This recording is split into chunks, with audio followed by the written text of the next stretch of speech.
So I'm Elizabeth Dentlinger. I've been using TPRS and CI for 3 years. I started strictly TPRS, and now I'm more CI, but I still use TPRS. And I've been teaching for 5 years, and mostly high school, but I have some middle school background too the last few years. Grant, I teach 8th grade, level 1. I've been using TPRS since 2004 or 5. And Elizabeth differentiated between TPRS and CI, and that's something that is probably a good idea. So I would say that I started off with TPRS also, and have added a lot more strategies that fall under the teaching with comprehensible input umbrella that aren't necessarily TPRS. It's a good thing. Yeah. I'm Jamie Moon.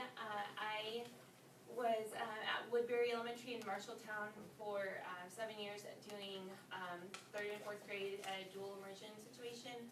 And so I'm on the panel as more of an elementary person. And then I live now in Colorado Springs and wanted to come back for the conference. So Wow. yeah, it's fun. So yeah, so I'm elementary perspective. I'm Allison Wienhold, and I teach 7th through 12th grade Spanish in Dunkerton. I'm the only Spanish teacher in my department. Well, I'm the only world language teacher at the school. And Department of One, who else? Woo woo. And I have been using this method for the last 2 years, and I'm looking forward to hearing other perspectives from other people, because we were talking, I was like, none of us feel like we are experts on this topic by any means, so any sharing that anyone has, I feel like is very welcome today. So the way this is going to work, I posted in the IFLT NTPRS Facebook page, so if you haven't heard of that, it is pretty awesome.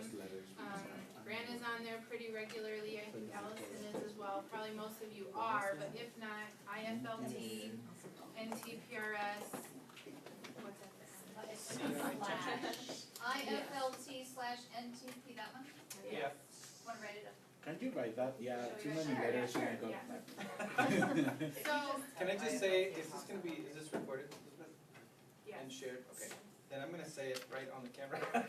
That I, as a moderator of that forum, I lobbied very hard to shorten the name.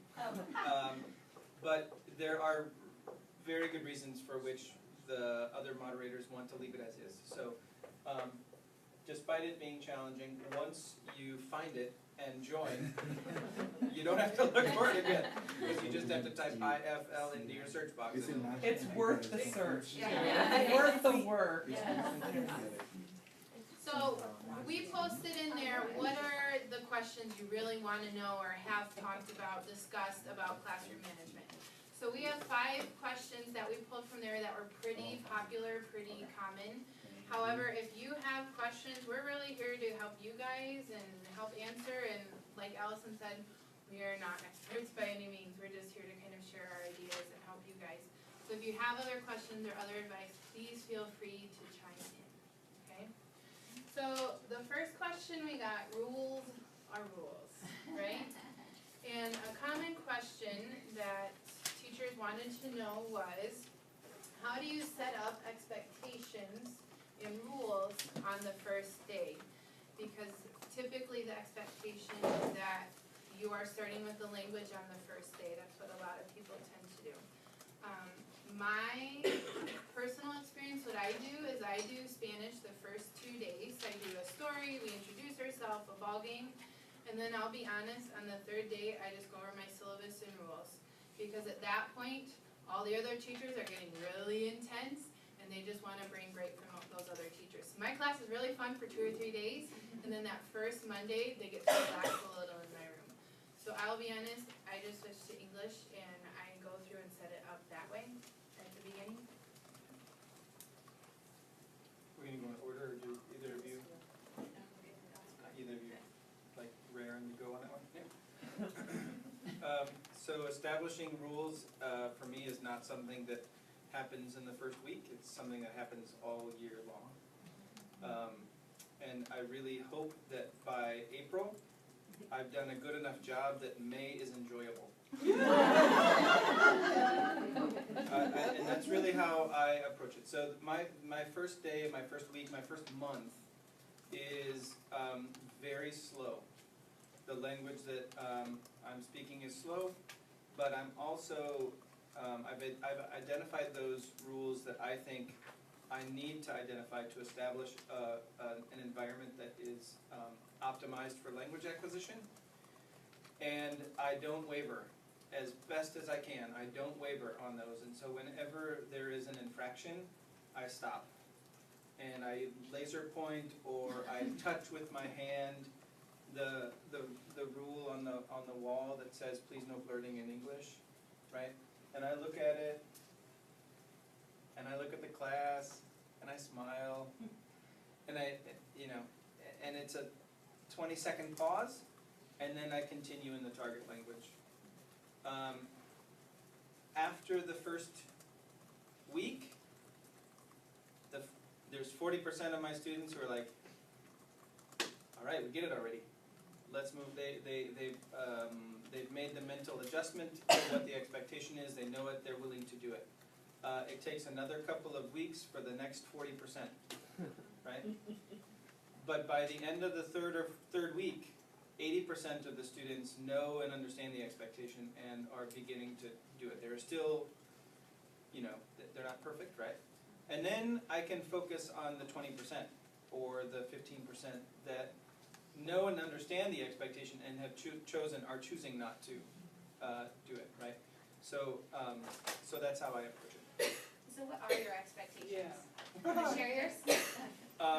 I have a list of 10 and a half rules. I added another half actually this year because I had a girl named Aurora who was mean and sassy to people, and so rule number 10.5. Number 10.5 is make profe happy. 10.6 is Aurora, be good. I don't think that one will be there in September, but they are an adaptation of Ben Slavic's rules. The short version is a Jan Kiddock phrase. Jan is a Minnesota presenter. Less is more. L stands for listen. E stands for enjoy being here. S stands for show me when you get it. And S stands for show me when you don't get it. Right? So that's the condensed version. My longer 10.5 rule version includes no random blurting, don't speak over other people, one person talks, the others listen, show me that you're paying attention with clear eyes, make eye contact, that kind of thing. And I can tweet out a picture of the, okay, sure, happy to do that. Thank you. On Facebook. I think it's already there. It's probably been tweeted once or a few times, but but not necessarily today, so yeah. Should I do that now? No, I'll do that. I don't, well, from elementary, I would say routines were my biggest friend, and I would have what I wanted in my mind and not give up until it looked like I wanted, and practice, and when they don't get it, I would used to get frustrated, but then I had a mentor who said, no, it's just time to reteach it. So then you just go back and reteach, and it's just most of the kids they don't want to, especially elementary, they want to please you. It's not that they don't want to do it, it's just that they forgot.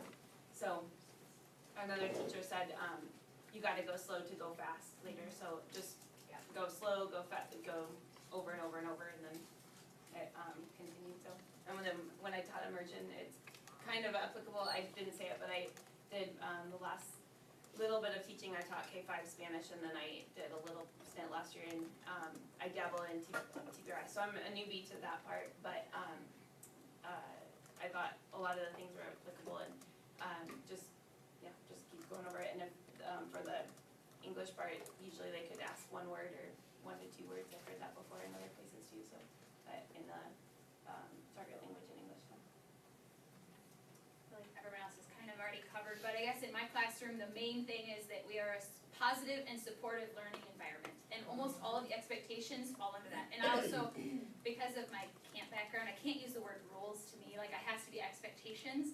And so just if everyone is positive and supportive of each other, then that can usually kind of encapsulate almost any infraction or things that are happening, you know, like, are you being supportive, are you helping, you're supporting anyone who is being brave and speaking in Spanish and helping them out, and so all of that just kind of falls under together. Anything else other people have to add to this, setting up your expectations? We'll pass you the I microphone. must say that today I heard, I think a couple of times, I think a couple times, maybe it was the same presentation, I have to look at my notes, but somebody said, you know, throughout this exercise for the kids, you can't go to the bathroom. And that's just really nice for me, because we've been, I don't know, maybe I've been conditioned that I can't tell kids, no, you can't go to the bathroom. You know, but to have that, you must turn around, you must speak to your partner. I've done that, but I haven't said you can't opt out by the bathroom. So thanks for the empowerment.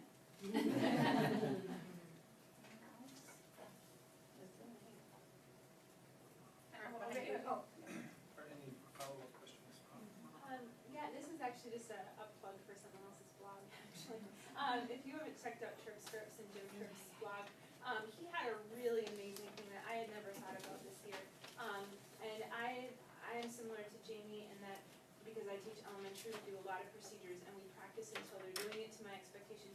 And Jim does that with his high school students. And that never occurred to me when I taught middle and high school, that you would stop and say, no, practice that again, because I thought of that as more of a little kid thing. And on his blog, he went through kind of the steps of what had happened in his class, how he caught it right away, how they practiced it again and again and again.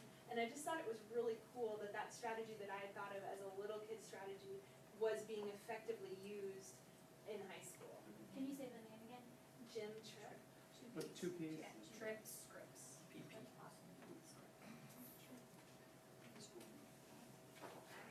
Are there any follow-up questions?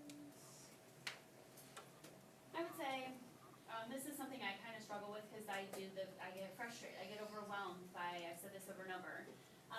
You know, what is your follow-up to a kid that will blatantly break the rules because it's funny, or because they're the class clown?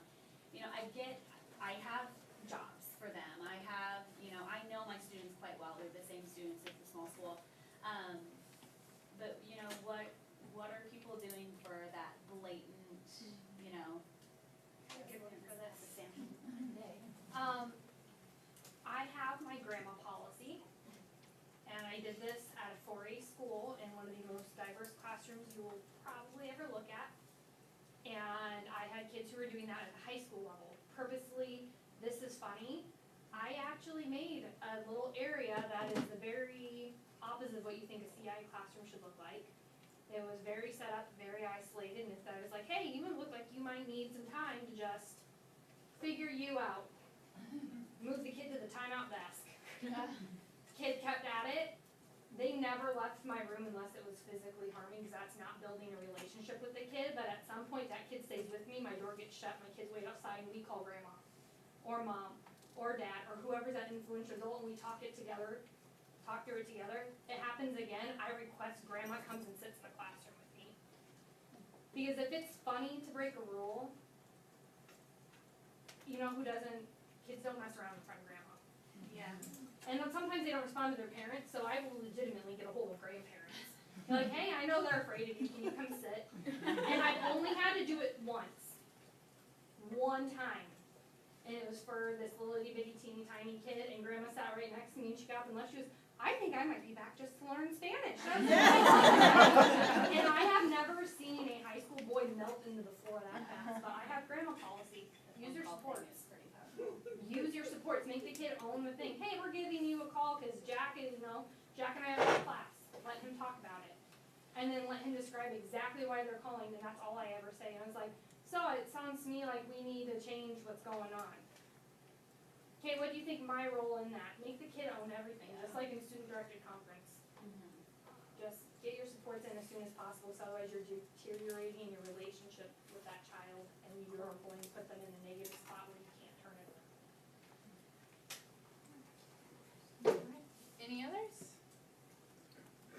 Alright, so we got was about introverted learners. Because often when you're dealing with comprehensible input, you get those kids that are like, ooh, and with the storytelling and TPRS, they're really active, they wanna act for you, they wanna be silly, but sometimes those introverted learners are just kind of there.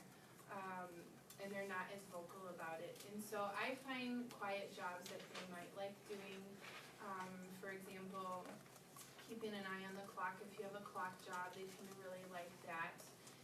If I'm able to incorporate when I'm doing just TPRS, so I'm creating a story, if I can incorporate something they love, sometimes I can get them in that way. So if, like for example, I had a girl who's really into horses, and so I just worked horses in every story, and by the end she started adding extra details because she was interested in that. And so finding out what they really like.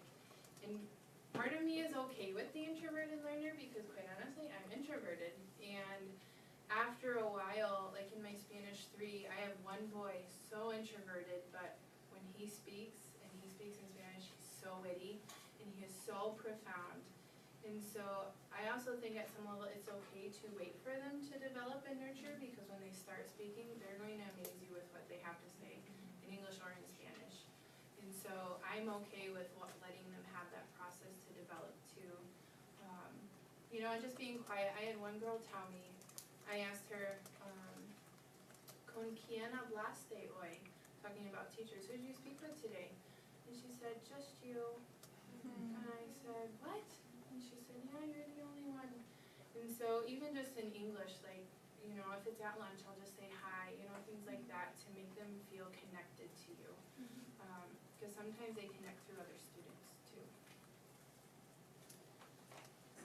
Yeah, I'll reiterate some of the things that Elizabeth said. When you can pull in aspects of their personal life in a way that is discreet and doesn't necessarily call attention. I found out that one of my students had a pet hedgehog. She sent me a picture. I requested a picture, she sent it, and we talked about the hedgehog, but we didn't identify her as the owner of the hedgehog in class because she wasn't comfortable with that. I work a lot with memorized chunks of social language, rejoinders, right? And so I teach my students to shout things out, or to not necessarily shout, but to respond appropriately at an appropriate time with an appropriate phrase. Extroverted kids are right on top of that. So one way that I differentiate for the quieter kids is I put those on, I stick them on a ruler, and I put them in a box, and if a kid wants it, they can grab it, and then they can hold the sign up at the right time without having to say it, right? And that's, you know, we have to remember that listening and reading is what drives language acquisition. And so I can't even tell you how many kids I've had who have essentially sat quiet. Yasmin, I'll tell you quickly about Yasmin. Yasmin is Somali American.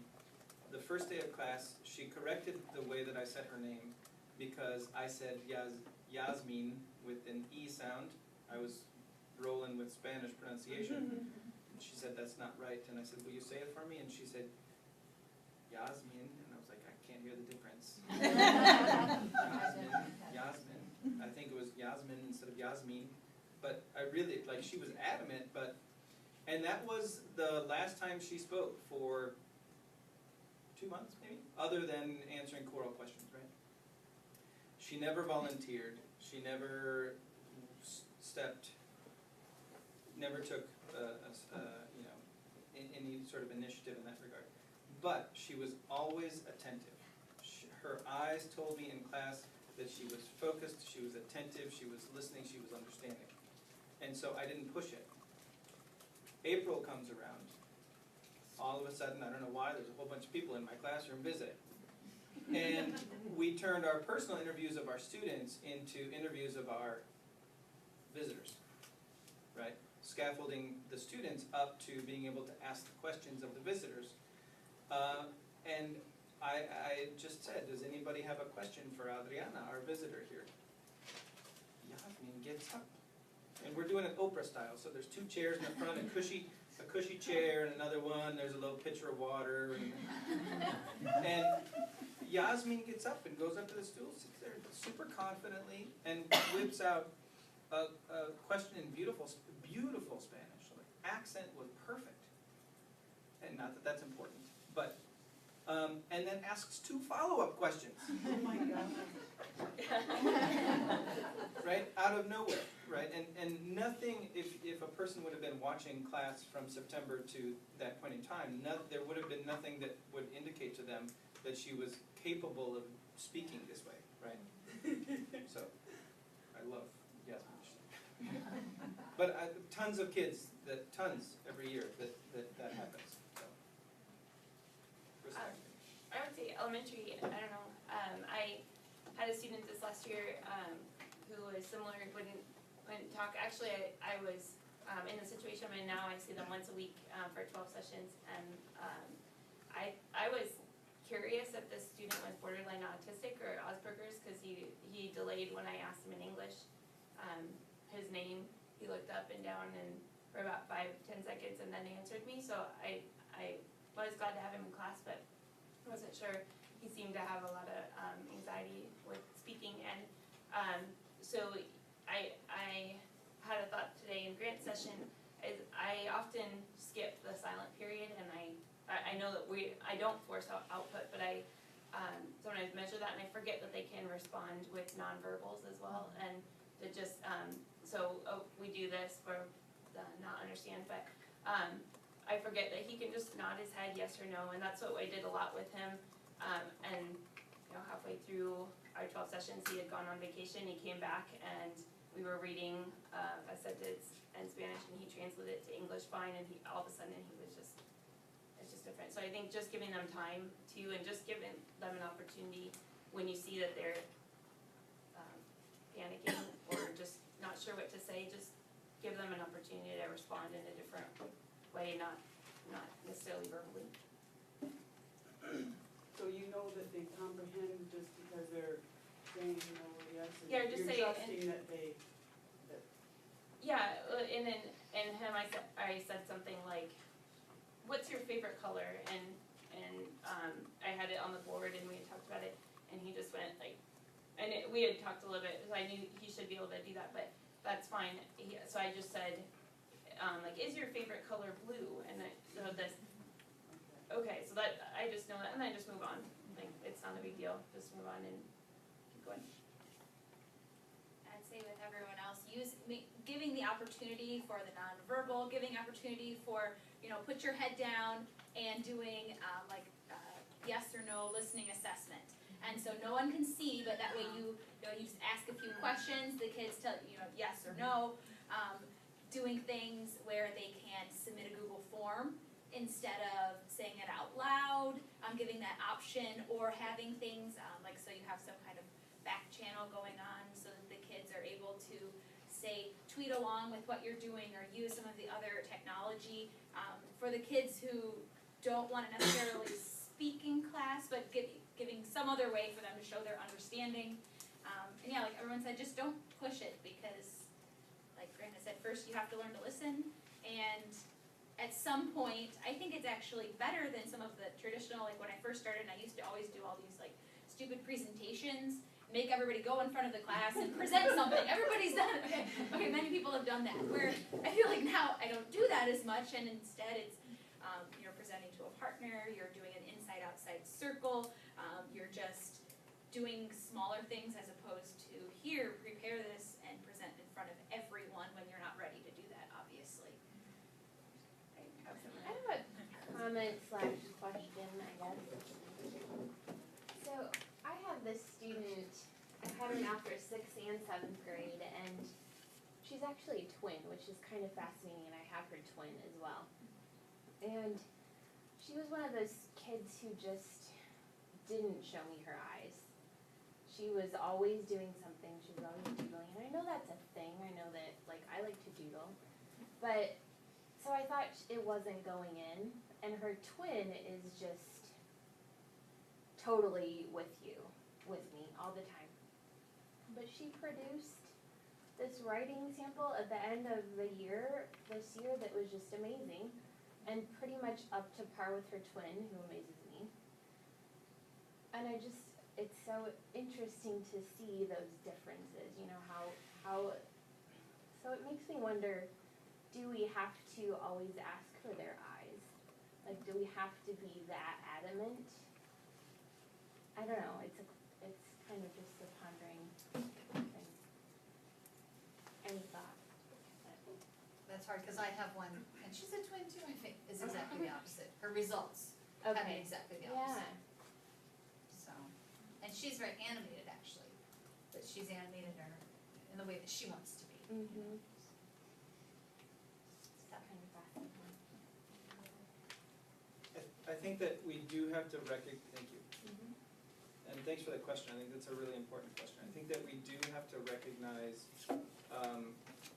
that there are differences in how our students process, right? And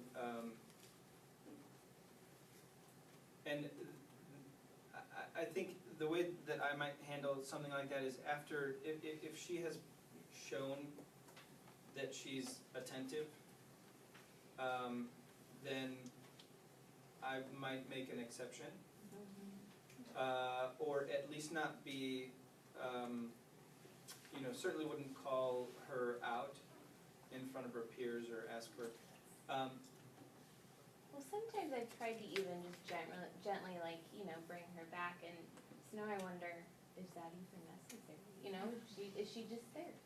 Well, I think I think there are probably times when you do need to have her back. I mean, when you're presenting new language, and you're using gestures to reinforce that language, or you're pointing and pausing to the English meaning on the board to reinforce that language, then when her eyes are down, she's missing that additional input. Right. And that really is additional input. So, you're walking a line with that. There are faster processing kids that don't need that reinforcement. One thing that I've done with students like that, you just, if they're not gonna look, just knock on the board. And just, and then they'll look up, okay, and keep going, like, it's very subtle because, it's not subtle at all actually, but, it helps because there's gonna be at any time 5 kids. I mean, like, we're talking about teaching preteens and teenagers, they're never all with you at the same time, ever. So, like, doing just little sounds or like, and oh, yeah. Yeah, that, and then the other comment I was gonna make was, if you haven't read or flipped through or, even looked at the Cliff Notes version of this book called Quiet, the name is Quiet, and the subtitle is The Power of Introverts in a World That Can't Stop Talking. It's a very powerful book, and I used to require my students to be extroverts. I'm a very extroverted person. But I have found that the yin and yang of the introverts, extroverts in the classroom is actually very calming, it's very balancing. And like I had a similar story to Yasmin. We had a selective mute. He did not talk for 3 years, did not talk at school, ever. We did not know what his voice sounded like. And just this past year, he kind of started coming out of it. And then at the end of the year, he just spoke in Spanish. Somebody goes, "You guys remember when Carson didn't ever talk? Ever? And now he speaks Spanish." And it was just so funny because they are, like, even if it looks like they're not, like, that kid was sitting there listening to Spanish for 4 years. And that was extremely powerful learning for him, and he wasn't clouding it with rejoinders or, he was just taking it all in. I think Dr. Krashen would be interested in knowing about that student. Melinda wanted to say something. I was just going to say, two of the things in similar situations is the discussion and setting those classroom rules and expectations right away, and going back to what Grant was talking about earlier during the keynote of equity. Students often have difficulty with fair and equal, and equity, but if you build that equity and that trust, you can have those conversations. And for the student who's looking down, part of the conversation is also, this is a life skill. One of the reasons that many of you take this class is because you are looking at furthering your education, college, or going on to the workplace. And for an interview, you will need to make eye contact. You will need to shake hands, you will need to present yourself in a certain manner. So we talk about time, place, appropriate, and there are times that I'm going to require that you do this, and in other times, here is an alternative for you for my classroom. But set that up with enough students as well, so they don't get the feeling of, how come she doesn't have to when I do? Because then you set up that competitive feel in the classroom, which makes it uncomfortable for many. I was gonna add a couple of things that just came to mind, quick tricks that worked with that one student that I had. One was, I've done in my classroom, secret number, I call it, and I just say, okay, how much of it did you understand, or whatever I wanted to do, and then, because I had a lot of trouble with students holding up a up-down, they'd be like, what's everybody else doing? Okay, I'm gonna do this. But when I did it right here, like, this is just between you and me, or eyes closed, just show me up or down, or, this is not my idea, but somebody else's, like, maybe Blaine Ray and, or something, I don't know, all kind of blends together. But when you're doing a task that you're gonna ask somebody to do, give it to the whole class first and do, okay, yes, I feel comfortable doing that, I'm ready to do that, I give them some thinking time. And I would give the student some thinking time, I'd wait till everybody was up or down, and the times he was down, I didn't call on him, the times he was up, I called on him, and then he felt more confident to be able to do it, so. Amy, you have something to add, or a question? I think a common theme that I'm hearing is kind of scaffolding some of those kids together, and I had a student in 3rd grade this year who struggled with really debilitating social anxiety, and so when he came in, I have pretty small classes, and so my expectation, especially with elementary kids, is that we're all gonna take a turn being a student actors at some point when we're doing stories, and at first that was just way too scary for this kid, and so we went from, do you think that you could act from your chair instead of up in front of everyone? And, yes, I think I could do that, just in a really nonverbal part, like, can you be a tree from your chair? And, then we went to, do you think that you could mouth it while I say it from your chair? And then, we progressed to where he eventually was standing up next to his chair, and then coming up to the front, and, then, in our last couple weeks of school, it was like the light just came on for him. And we had a story that the kids were, had decided that we had learned the song, Los Pollitos Dicen, and like months before that, and the kids decided that our robber in our story had stolen Los Pollitos.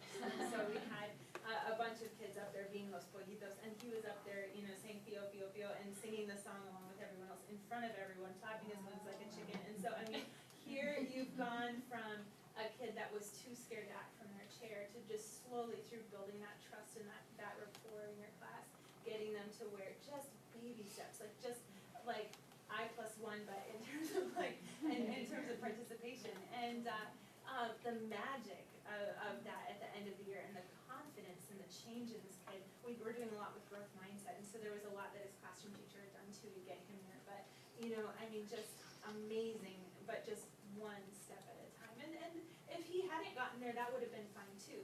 It's not like that's success, having the kid in the front of the room, but just meeting them where they are, and then they'll often just open up and blossom.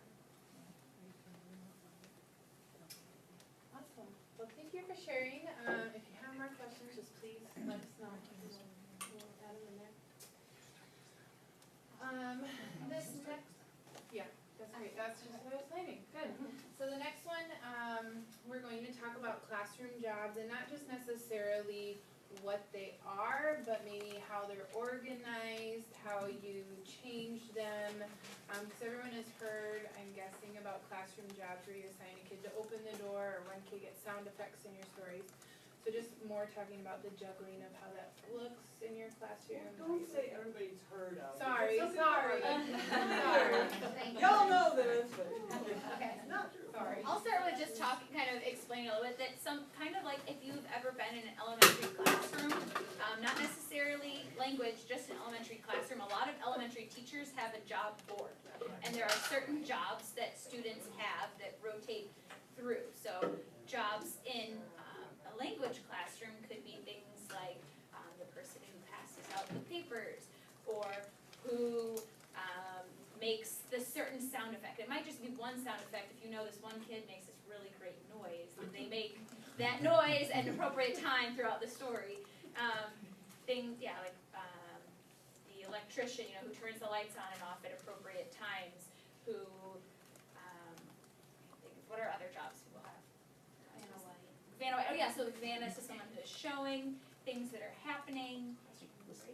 Yeah, the secretary, who, that's a really important one for stories, someone who records what actually happens in the stories. Maybe the artist, the classroom artist who is drawing.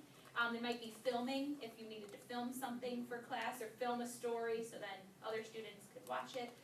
There are many jobs, and especially particular to your classes and your students' needs or your students' talents that they have, that they can do that. I personally, this is something I need to do a better job of having some kind of system, because it usually comes down to kind of the same people or volunteers in my class. So I would like to hear more if people have a specific system. I mean, I know some people post them on the board and different people rotate through, or they get to volunteer, or they can earn like classroom, you know, if you have some kind of reward token or something. I usually just do it as a volunteer basis. I have this job and give out rewards for that. But I would like help other people have a more organized system. Well, I haven't done it in the language classroom, but I just had a couple quick ideas. One, if you were an elementary teacher, and many of the classroom teachers assign numbers to the students, so I thought, okay, well, then this week all number ones can be this job, and all number sevens could be this job, and then just kind of rotate them down. And I've done before another things, a paper clip that's just on a laminated list that just moves down. And other was just whoever I've seen people do, just people who, the first one in the room is this one, and I don't know. I don't know how well that one works, but. Another one I always have is the greeter. I always have someone, and they get to volunteer to be the greeter for the class, and they have some that they greet the class as they come in, so then I can be doing other things.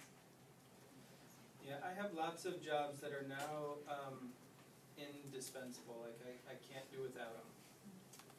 And I've been very inspired by Bryce Hedstrom in this area, by Ben Slavic, by Scott Benedict. Well, Scott Benedict has a fabulous way of giving rewards for participating. I don't know. Bryce recently has moved to like 100% of his kids have to have a job and do it well to get an A in class, right? So I'm not at that level. That's like level ninja. I might be at like a brown belt or something. I don't know. But I have a story writer. I have a quiz writer, somebody who writes a quick true-false quiz while class is going on, no matter what we're talking about. So that gives me the opportunity, no matter what we're talking about, to stop and say, we're taking a quiz, right? So it's not in a spiteful way, but in a way that sends a message like, our job here is to pay attention. That's daily, every day? I don't give a quiz daily, I give a quiz 2 to 3 times a week. So they're writing a quiz, they know that they have to have that quiz written sometime? The student will, I will choose a fairly high, a fairly fast processing student who often, because I teach 8th grade level 1s, I sometimes get students from an elementary program, FLES or a FLEX program, that taught them how to sing songs and count to 10 and know colors really, really well. And they think, but they do often have a little bit better ear than, so they can track that and write a true-false question every couple of minutes or so, right? So if I'm doing PQA, personalized questions and answers, then whatever the topic is, whatever the target language is, that gets written into each question. We can talk about that, be happy to talk more about that another time. But some of the things that I've done in the last 2 years that I find I absolutely need. This may not apply to you, but I need a personal assistant. So I have a personal assistant whose job it is to make sure that I have 3 different colored markers and an eraser at the whiteboard. And I need that job because I am all over the classroom, and I take my markers with me, and I set them down when I do something, and then I walk away. Thank you. And it doesn't make me a bad teacher, but then I look the fool when I'm looking, where the heck is my marker, you know? So each class, you know, that's what they do. I have a secretary. Now my secretary in my class responds to me when I say secretaria or secretario, and they say mande, and then I say to them, who is the person who is supposed to have the 3 markers on the whiteboard? Because I've got 5 classes and 170 kids, and I can't remember from class to class who has this list of who is this person's job today. And they keep track of that. I have a person who clones our notes, right? So usually, I'm not trying to make generalizations, but usually a high-achieving female clones our notes because they write nicely, she writes nicely, and she doesn't mind doing it, she likes to please the teacher, right? So, but then I have, because all of my classes are just a little bit different, I have notes cloned for each class. I have a greeter. I have somebody who will stand up, walk over to somebody who comes into the class, introduce themselves, introduce them to the class, and then that triggers the class saying, welcome to our class. I have an interpreter who, if we get a visitor who doesn't speak Spanish, will stand next to the person or sit next to the person, and anytime that person needs it, will say, this is what we're talking about. I have a student who configures the stupid smartboard, right? Because every time the projector gets bumped a little bit, I press here and it presses there. So at the beginning of class, that person's job is to come in and do that whole thing with the smartboard so that it works, right? All of those little things that take me time to do, I try to find a willing kid to do them for me. Opening and closing the door. I've implemented this last year, the secret password idea. If you haven't seen that, it is gold. The best write-up I've seen of that is on Bryce Hedstrom's blog, okay? The secret password works like this. At passing time, you stand in the doorway, kids have to give a secret password to come in.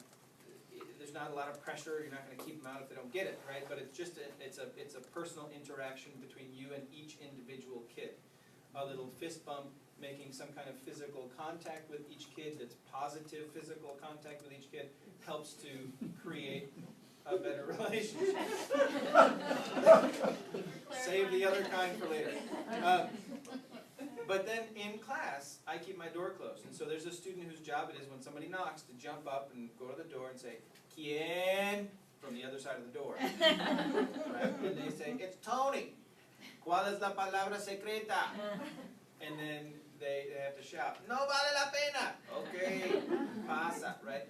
And so when this happens, all class stops because our eyes are on the person who's speaking Spanish. So we all draw our attention to Jacob or whoever it is that's opening the door, right?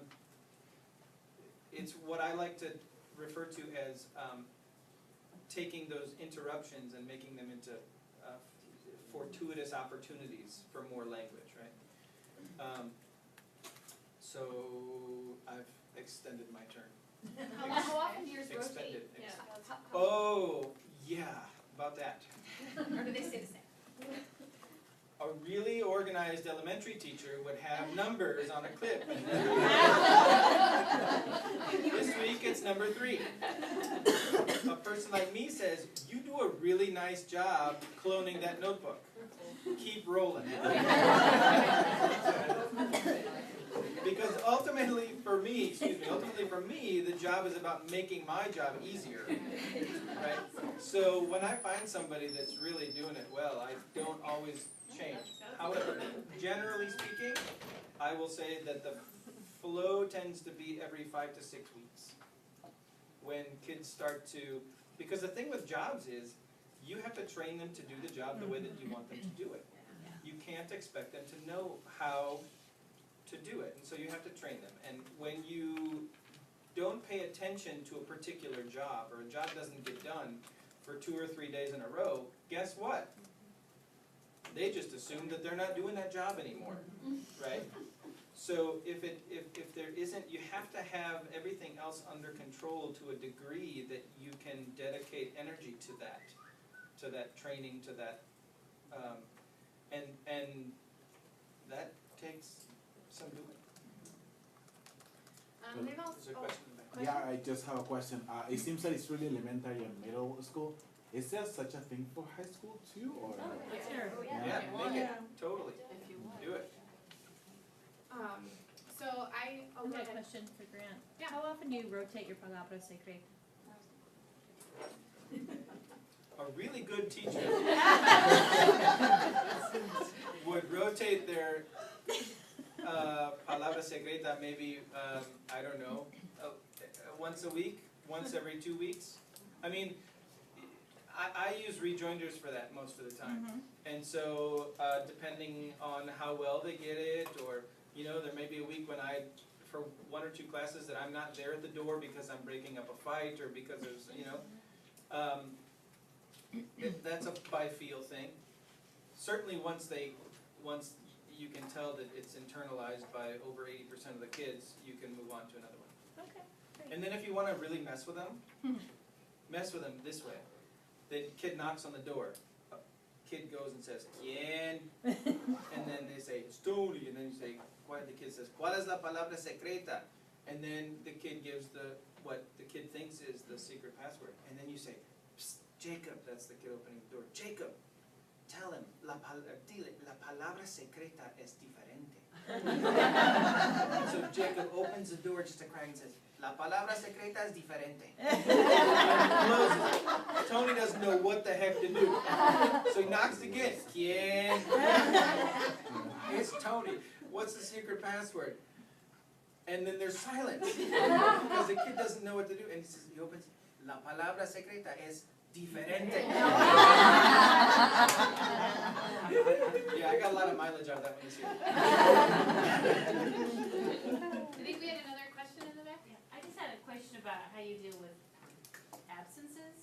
So if your secretary is absent for the day, do you have a backup, or you just don't have a secretary? It could be one of the jobs as A a substitute for substitute, everybody else. Yeah, I was just curious, is that just, That'd be a great job, to have a designated substitute. for any job? In my case, usually we just deal with that on the fly. On the fly, I'm Yeah. just curious. But be a good job to have, a backup, just a general backup person. You will be the backup for any particular person who's not doing the job. You just have to be there. That's right. Kelly boy. Any other questions about classroom jobs? I'm going to go to the next one, because this was maybe the most popular. And people really wanted to know, how do you get them to stop speaking in English? Be it to their buddy about the dance, be it like just translating in general what you have just said. People really wanted to know this. And so there's a bunch of different things.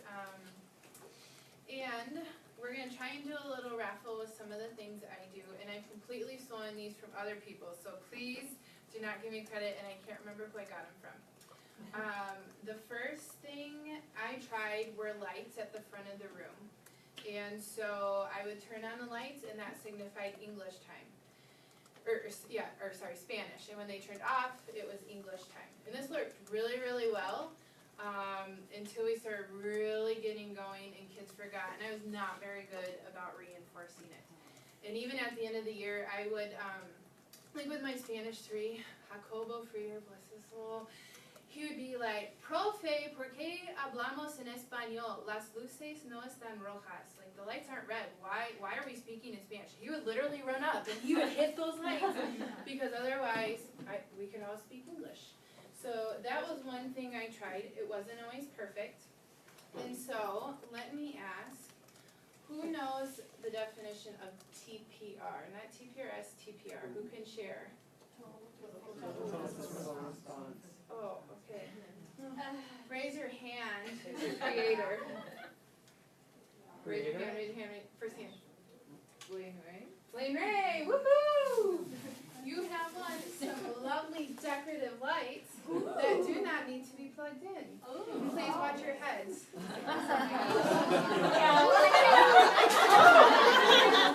I hit someone earlier. Oh, you did? Yeah, she's like,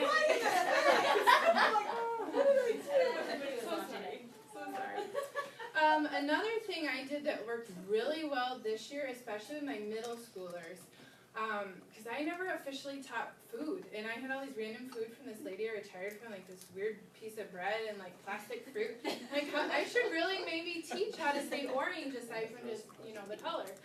And so I just pulled out the random piece of orange, and when the kids spoke English, they got, what did we call it? Oh, la manzana de mala suerte. So this was, I started with an apple, sorry. So then, that student had spoken English, they were listening for English the entire time. And once their buddy spoke English, ella habla en inglés, profe, and then they would run over and they put that there. So then what I did is at the end, whoever had the apple had to write me like a 50-word story in Spanish, no translator by the next day. If I didn't get it, I did give it attention, but it only happened once out of like 5 times. One girl came in with like quadruple or like a crazy story, and she loved it. So that was really good for teaching fruit.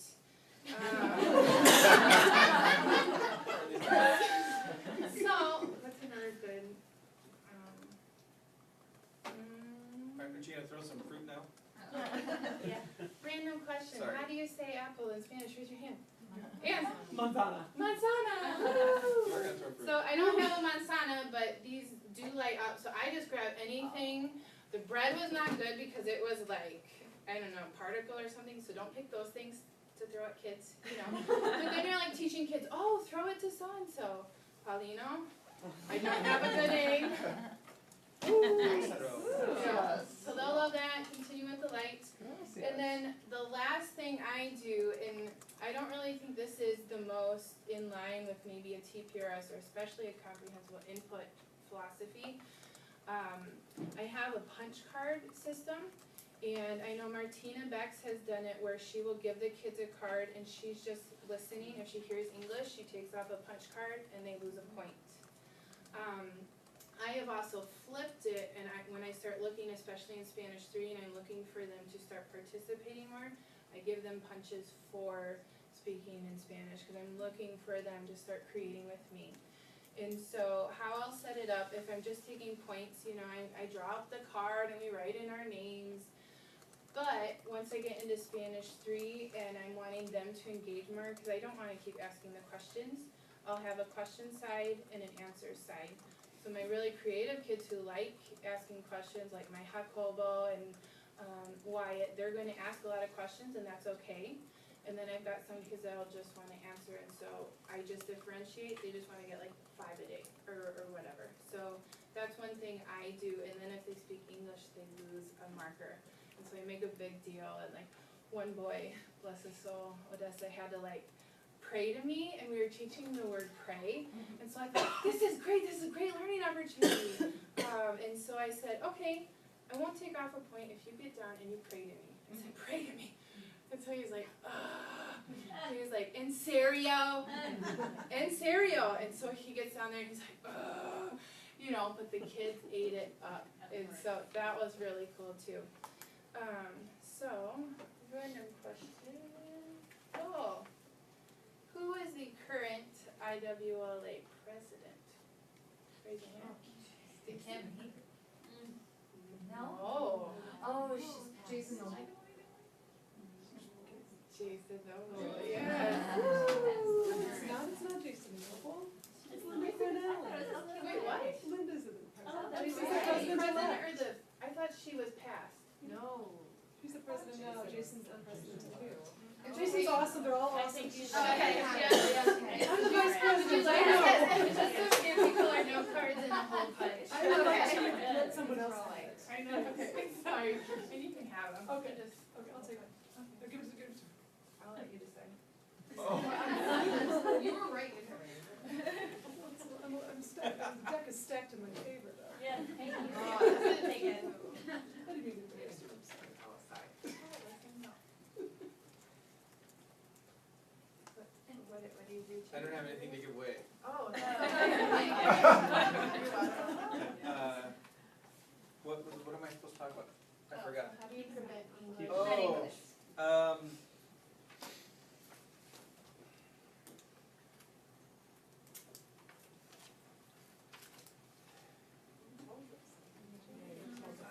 I think, yeah, I mean, I think that preventing English is one way to look at it. Creating a culture of Spanish, or your target language, I think is the maybe opposite way to look at it. I used to do Pagames. Blaine Ray invented a system called Pagames. I tried that for a year or two, got a little creative with it. Loved having students come up to me and pretend to cry and shake my hand and say, "I'm sorry for speaking English in class." That was very fun. But at some point, I made a switch between I made a switch away from the punitive thing. And I don't know if I can put my finger on exactly when or why, but all I know is that when I started smiling more and being happier more about the Spanish that was coming out, the message that they started to receive was, this is how we do it, right? That's not a great answer because it's not like a silver bullet kind of fix, you know? I do have a sign that in its initial alpha, beta version was a piece of printing paper with a black Enye written on it and a marker. And on the back side I just scribbled Inglés and I put it up there. And so that does send a bit, I do think that there's value in having a visual reminder and all that sort of thing. And I still use that, although it's now it's out of beta.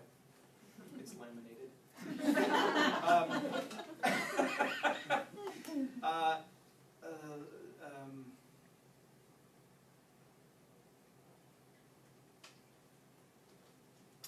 You know, I don't know. I have kids now who will defend the Spanish, you know, and I think it comes from just clearly establishing the expectation and not wavering. Now, that's not to say that we don't have kids who are offending that and who are speaking in English, but there are kids who are like giving nonverbals to like, hey, shut up, and you know, because they know that when we're talking in Spanish, it's a lot more fun, and when I am talking in English to the class, it's boring. I mean, that's just the truth, and they know and recognize that, because that means that I'm scolding them for something, or I'm telling them how great I am because I know about all this grammar stuff, and they know it's going to be boring. So, so they would prefer to be in Spanish.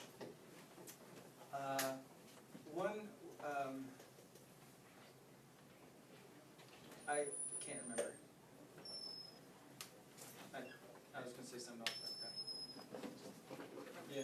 So, well, I don't feel like I have a really great solution either, but I found very similar things is that when I had the immersive background, I came and was very, like, no English, and I just, I remember Amy, you saying something similar in your presentation, and just trying the immersion, it didn't work for me as it did for dual immersion. I think there's a place for that, and that worked there, but it just didn't work in a new situation. So I found more success in not being as maybe militant as like patrolling around looking for English, or listening for English, but I found I would start doing like a point system, and this was more just out of desperation. I just tried it, and I just had like Mrs. Moon and Class A, and then I would just like randomly award points and be like, oh, look at that, great, like 3 points for Class A, and then, or I'd just be like, uh-oh, I hear some English, I might just erase a point, or I might give myself a point. They didn't get anything for the points, it worked at elementary, they didn't care, it was just, I made a big deal of, yeah, you won, or like, oh, I won this time, I bet you'll win next time, and I think it was more just about the enjoying Spanish at the time and encouraging the Spanish as I keep on, so. I think we can move on, unless anyone else has any other silver bullets, no? Well, I'd just like to say, like, figure out what they are saying, because whatever they're saying in English, they want to communicate somehow. So if you can give them what they wanna say, just tell them how to say it, and that those things become our phrase of the week, or the word of the day, and like, I had to YouTube it because nobody knows Pee Wee Herman anymore, but we do the Pee Wee Herman, you said the word of the day, and then somebody is the freak out person.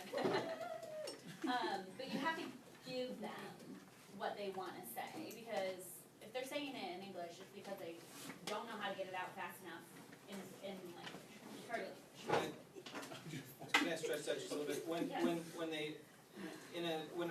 When I taught in the eclectic approach model, whatever you want to call it, the kids would talk because they didn't have, because the task I was giving them to do was beyond their ability, right? When they talk in a comprehensible input-based class, usually it's because they really want to contribute something, right? They're engaged, like you're saying, they're engaged, but they want to they're responding to something that's happening, not necessarily, they're not trying necessarily to divert, right, or sabotage. But it's a very different use of English now in my classes than before. Or students are speaking English for a different reason. Is it ever okay, I'm so new, that they use English? I mean, like you said, you have a lifelong when they can, when is it okay? And so, I'll be honest, it does get a little tricky, and Martina really reflects this. When it comes to knowing if they understand, you go to English. Because how do you know if they don't understand your question? How do you know if it's really in the reading or in the question? And so, this is where it can get kind of tricky, and this is why I like the lights. Because when I've kind of diverged from TPRS and started creating my own things, I do more translation at the beginning and gesturing and TPR the vocab, and so I want to know they understand, and I ask in English, and those grammar pop-up things too. And it's different for every kid, I've definitely noticed a big difference, like Grant says, smiling, asking them questions about themselves, but I also have those kids who just want to be thinkers as much as they love me and I love them, like they'll just push buttons, and so that's why I started to use some of those things, but I'll say it was way less than I used to have. 3 or 4 years ago, I couldn't keep a sub in my room because the kids were just, what? And the teacher before me just showed videos all the time, and like doors were slammed on hands, and it was crazy. And so this year, my subs, and every year it gets better, they're like, I love when I get a call for your room. The kids are so well behaved, they know what to do, and I attribute a lot of that to changing the way I teach, and working on routines and, that, which isn't necessarily limiting English related, but I've noticed a big change in how my classroom runs, and it has really helped, but I still have those kids, so they're out there.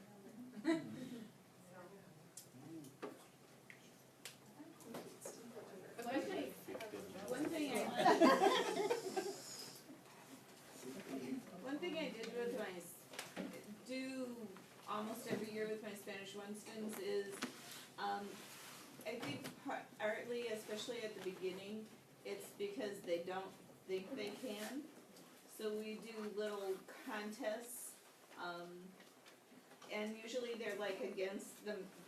It's this class against another class, or this class against your previous time, but it's like, Okay, now we're ready to, now you've learned some Spanish. Let's see how long we can continue our class just in Spanish. And then somebody will sit with a stopwatch, and usually the first time they barely make it like 2 or 3 minutes. And it's like, oh, that wasn't very good. And then we'll go a little farther in class and try it again. And then instead of like 2 or 3 minutes, sometimes I go 15, 20, 25 minutes. And it's like, okay, see, you can speak, you can as a group speak Spanish for, you know, X number of minutes. And then we'll kind of leave it till the next class or a class after. Once they get used to the fact that they can speak Spanish for 30, 40, 50 minutes, you don't have to time it anymore. They just know, okay, even though English is easier or whatever, we're gonna try, and by having that vocabulary and that practice ahead of time, they can keep going with